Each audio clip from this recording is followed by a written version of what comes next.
UP TET 2021 में ऐसे बहुत से विवादित प्रश्न हैं जिसमें वर्ष 2017 के यूपी टेट में भी विवाद हुआ था और मामला पहले सिंगल बेंच फिर डबल बेंच उसके बाद मामला सुप्रीम कोर्ट से निस्तारित हुआ था और 3 मैक्सिमम क्वेश्चन पर माननीय कोर्ट ने पीएनपी को आदेश जारी किया था कि आप सभी अभ्यर्थियों को कॉमन अंक दीजिए।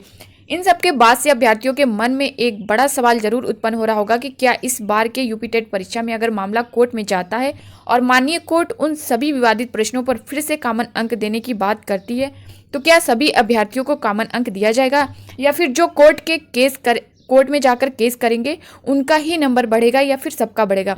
इसके बारे में हम लोग डिटेल में बात करेंगे। आप लोग प्लीज़ लास्ट तक बने रहिएगा। हेलो दोस्तों, आप देख रहे हैं विजडम मास्टर चैनल। अगर आप इस चैनल पर पहली बार विजिट कर रहे हो तो चैनल को सब्सक्राइब करते वक्त बेल आइकन को प्रेस करना ना भूलें।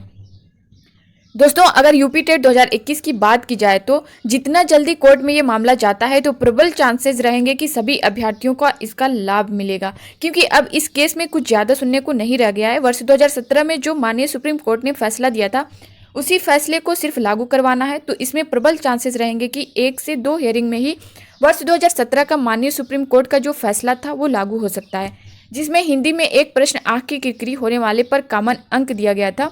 इसके अलावा क्रेशमर व कैनल वाले 2 विकल्पों को भी पीएनपी ने सही मान लिया था, लेकिन इस बार एक ही विकल्प को सही माना है। इसके अलावा अगर बात करें, वर्ष 2017 में एक प्रश्न पूछा था सीडीपी में, पीएनपी ने उसमें सृजनात्मकता को ही सही माना था, मगर इस बार रिवाइज्ड आंसर की में समस्या समाधान को सही मान लिया है। इसके अलावा ईवीएस में एक महत्वपूर्ण प्रश्न पूछा गया था कि ग्रासलैंड इकोसिस्टम में जो उच्च उपभोक्ता होता है वो क्या होता है, तो पीएनपी ने उसका आंसर मांसाहारी माना है। लेकिन वर्ष 2017 में माननीय सुप्रीम कोर्ट ने एससीईआरटी के प्रूफ को आधार बनाते हुए बैक्टीरिया को ही सही मान लिया था, तो पीएनपी ने दोनों विकल्पों को उस समय सही मान लिया था, लेकिन इस बार सिर्फ मांसाहारी को मान रही है।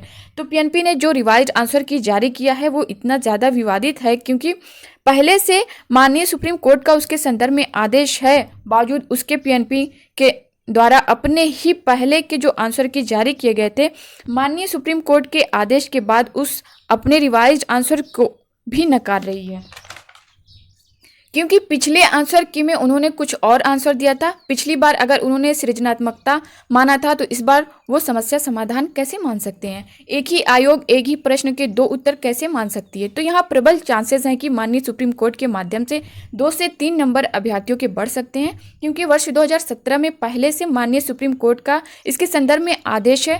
प्रबल संभावना रहेगी पीएनपी भी इन सभी बातों को जान रही है। इसी वजह से इस बार यूपी टेट 2021 का मामला माननीय सुप्रीम कोर्ट में ज़्यादा देर टिकेगा नहीं, बहुत जल्दी फैसला आने वाला है। अगर ये मामला कोर्ट जाता है तो बहुत जल्द सभी को इसका बेनिफिट मिल सकता है और पीएनपी भी माननीय सुप्रीम कोर्ट के फैसले का वेट करेगी रिजल्ट प्रिंट करने से पहले, क्योंकि उन्हें भी पता है कि पिछले बार के रिवाइज्ड आंसर के में वो कुछ और उत्तर माने और इस बार कुछ और उत्तर माने हैं। सब कुछ उनके संज्ञान में होगा, बावजूद उसकी अपनी गलती न सुधारना निश्चित तौर पर आयोग पर सवाल खड़ा करता है। इस वीडियो को देखने के लिए आपका बहुत बहुत शुक्रिया। Thank you.